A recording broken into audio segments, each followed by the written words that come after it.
তিব্বতের আধ্যাত্মিক নেতা দলাই লামাকে ভারতরত্ন দেওয়ার দাবি জানালো ভারতের এক সর্বদলীয় সংসদীয় ফোরাম। একই সঙ্গে তাকে সংসদের যৌথ অধিবেশনে ভাষণ দেওয়ার সুযোগ দেওয়ার অনুরোধ জানানো হয়েছে।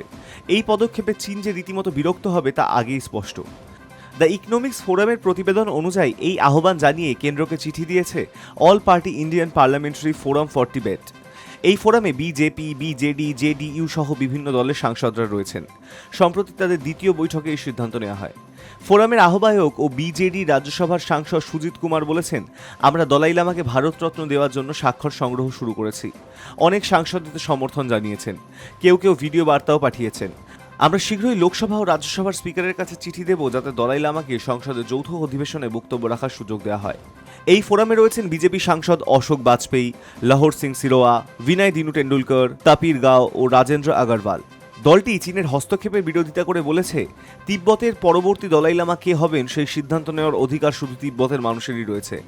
অরুণাচল প্রদেশের সাংসদ তাপির গাও প্রস্তাব দিয়েছেন, তিব্বতের সমর্থনে দেশে বড় ধরনের গণর্যালির আয়োজন করতে হবে যাতে সাধারণ মানুষও চীনের আগ্রাসনের বিরুদ্ধে সোচ্চার হন। তিনি চান দলাই লামা সংসদের কেন্দ্রীয় হলে শান্তি ও সহানুভূতি নিয়ে ভাষণ দিন। এই ফোরাম আরও জানিয়েছে, সম্প্রতি মার্কিন কংগ্রেসের তিব্বতের পক্ষে একটি প্রস্তাব পাশ হয়েছে যা খুবই ইতিবাচক। ভারতের সংসদেও এমন একটি প্রস্তাব আনা উচিত বলে মনে করে তারা। গত বছর ফোরামের প্রথম বৈঠকের পর থেকেই চীন এই উদ্যোগের বিরুদ্ধে সরব হয়েছে। তবে নেতারা বলেছেন, তিব্বতের ন্যায়সঙ্গত দাবির পাশে দাঁড়ানো ভারতের নৈতিক কর্তব্য।